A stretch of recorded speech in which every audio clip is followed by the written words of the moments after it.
పార్టీలన్నిటికీ commonality ఏంటంటే వాటికి ఆంధ్రప్రదేశ్లో పొలిటికల్ స్టేక్స్ లేవు.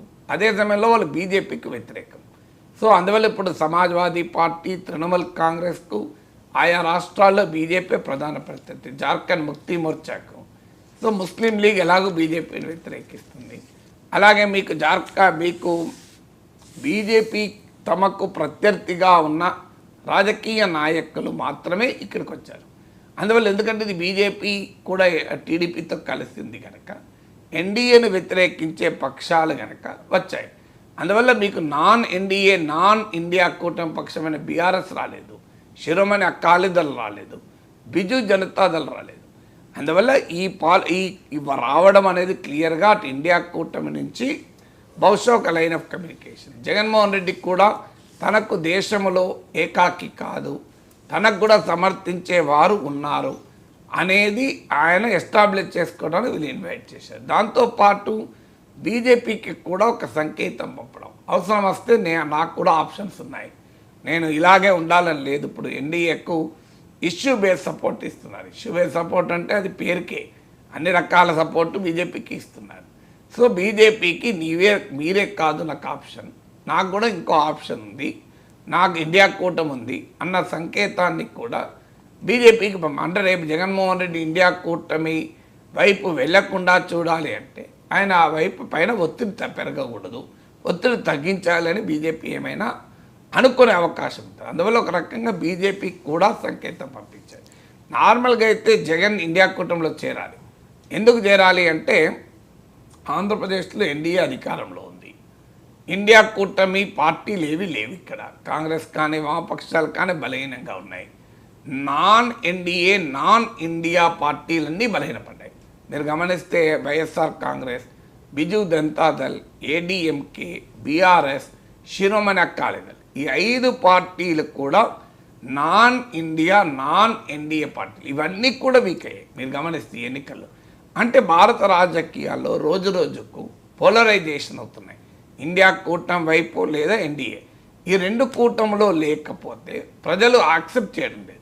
అది ఇటీవల ఎన్నికల ఫలితాలు మనకు క్లాసిక్ ఎగ్జాంపుల్. అంటే ఆఖరి నిమిషంలో ఎన్డీఏలోకి వెళ్ళిన జేడీఎస్ లాభపడ్డది, ఆఖరి కూటమిలో ఇండియా కూటమిలోకి వెళ్ళిన పార్టీలు, ఇండియా కూటమిలో కూడా ఉన్న పార్టీలు లాభపడ్డాయి. మీకు అది మహారాష్ట్రలో శివసేన, ఎన్సీపీలు మీకు లాభపడ్డాయి. కానీ మీరు అజిత్ పవార్ దెబ్బతిన్నాడు చూడండి. సో అందువల్ల క్లియర్గా అర్థమవుతుంది, అటో ఇటో ఉంటేనే ప్రజలు యాక్సెప్ట్ చేస్తున్నారు. అటు ఇటు లేకపోతే ఇప్పుడు నేను చెప్పిన బీఆర్ఎస్, వైఎస్ఆర్ కాంగ్రెస్, బిజు జనతాదళ్, ఏడీఎంకే, శిరోమణి అకాలీదళ్, బహుజన్ సమాజ్ పార్టీ, ఇప్పుడు ఇన్ని పార్టీలు ఉన్నాయి దెబ్బతిన్న పార్టీలు. అందువల్ల జగన్మోహన్ రెడ్డి తన ఇంట్రెస్ట్ల రీత్యా కూడా ఇండియా కూటమి ఉండాలి. ఇప్పుడు ఎందుకంటే ఆయనకు దేశంలో సపోర్ట్ కావాలి. కానీ ఆయన ఎందుకుంటలేడు మనకు అందరికీ తెలుసు అది కూడా. ఎందుకంటే ఆయన పైన ఈడీ కేసులు, సిబిఐ కేసులు ఉన్నాయి, కోర్టులు కూడా వాటిని త్వరగా పరిష్కరించమని చెప్తున్నాయి. భారతదేశంలో నరేంద్ర మోడీ ప్రభుత్వానికి ఉన్న ప్రత్యేకత ఎలాంటి మొహమాటము లేకుండా ఈడీని, సిబిఐని వాడతారు. అది దేశంలో ఉన్న ప్రతిపక్ష నాయకులందరిపైన వాడారు. మీకు ఆమ్ ఆద్మీ పార్టీ కేజ్రీవాల్ నుంచి కేరళ ముఖ్యమంత్రి విజయన్, మా సిపిఎం ముఖ్యమంత్రి విజయన్, స్టాలిన్ నుంచి మమతా వరకు, ఇలా కేంద్ర సంస్థలు వెంబడించని ప్రతిపక్ష పార్టీ లేదు. రాహుల్ గాంధీ నుంచి మొదలుకొని కవిత వరకు. సో ప్రతిపక్ష నేతల పైన సిబిఐ, ఈడీ, ఐటీ ఎవరెవరు పడ్డారు. మీరు అదే బీజేపీ లేదా బీజేపీ మిత్రపక్షాలతో ఇలాంటిది ఏమీ లేదు. సో అందువల్ల ఇది గమనించిన జగన్మోహన్ రెడ్డి ఏ రకంగా తాను కేజ్రీవాల్, హేమంత్ సోరెన్, కవితల అనుభవం చూశాక ఇప్పటికిప్పుడు ఆయన రాష్ట్రంలో చంద్రబాబు నాయుడుతో ఫైట్ చేయాలి, మళ్ళీ దేశంలో మోడీతో ఫైట్ చేయగలడా? సో అందువల్ల ఆయన ఈడీ కేసులు, సిబిఐ కేసులు ఉన్నాయి కనుక ఇండియా కూటమిలో ఇప్పటికిప్పుడు చేరడం అంటే ఒక రకంగా మోడీని సవాల్ చేయడమే. సో అందువల్ల ఆ నిర్ణయం ఆయన తీసుకోవడం లేదు. అందుకే ఇష్యూ బేస్ సపోర్ట్ అంటున్నారు. బీజేపీ కూడా ఏంటంటే భవిష్యత్తులో ఎవరు అవసరం ఉంటుందో, ఇవాళ చంద్రబాబు నాయుడు అవసరం ఉండొచ్చు, రేపు జగన్ అవసరం ఉండొచ్చు అని వాళ్ళు లైన్ ఆఫ్ కాంటాక్ట్ పెట్టుకుంటున్నారు. అందుకే ఇటీవల స్పీకర్ ఎన్నికలో కూడా వైసీపీ మద్దతు అవసరం లేకపోయినా వాళ్ళు అడిగారు, వీళ్ళు ఇచ్చారు. సో అందువల్ల ఇప్పటికిప్పుడు ఇండియా కూటమి వెళ్ళకపోవటానికి కారణం అది. కానీ రేపు వెళ్ళడా ఇండియా కూటమికి అంటే రాజకీయాల్లో ఏది శాశ్వతం ఉండదు. రేపు ఎలాగో అరెస్ట్ చేయబోతున్నారు అనుకోండి, అరెస్ట్ అనేది ఇన్ఎవిటేబుల్ అనుకోండి. సో అప్పుడు ఏం చేయాలి? తన కనీసం సపోర్ట్ అని ఉండాలి కదా. సో అప్పుడు ఇండియా కూటమి వైపు వెళ్ళినా ఆశ్చర్యపడాల్సిందే. ఎందుకంటే రాజకీయాల్లో ఏది పర్మనెంట్గా ఉండవు.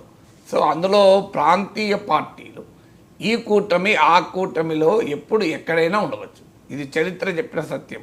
భారతదేశంలో ఒక ఆర్జేడీ మినహా మొత్తం ప్రాంతీయ పార్టీలు ఏవైనా తీసుకోండి, అటు ఎన్డీఏ వైపు ఇటు ఇండియా కూటమి వైపు, అటు ఎన్డీఏ వైపు ఇటు యూపీఏ వైపు ఏదో ఒక సమయంలో గ్రావిటేట్ అయిన పార్టీలు కనీసం అంటే ఆ కూటమిలో చేరకపోయినా సన్నిహితం కావడం, మళ్ళీ మారుతుంటారు. ఇప్పుడు బిజు జనతాదళ్ రాష్ట్రంలో ఓడిపోయేంత వరకు బీజేపీకి అనుకూలంగా జాతీయ రాజకీయాలు ఉన్నది.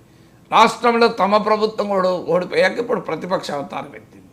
బీఆర్ఎస్ మొదటి టర్మ్లో బీజేపీతో క్లోజ్గా ఉంది జాతీయ నాయకత్వం. రెండో టర్మ్లో తమకే ప్రమాదం వచ్చేది కనుక వ్యతిరేకించారు. చంద్రబాబు నాయుడు ఎన్నిసార్లు మారాడో మనకు చెప్పాల్సిన అవసరం లేదు.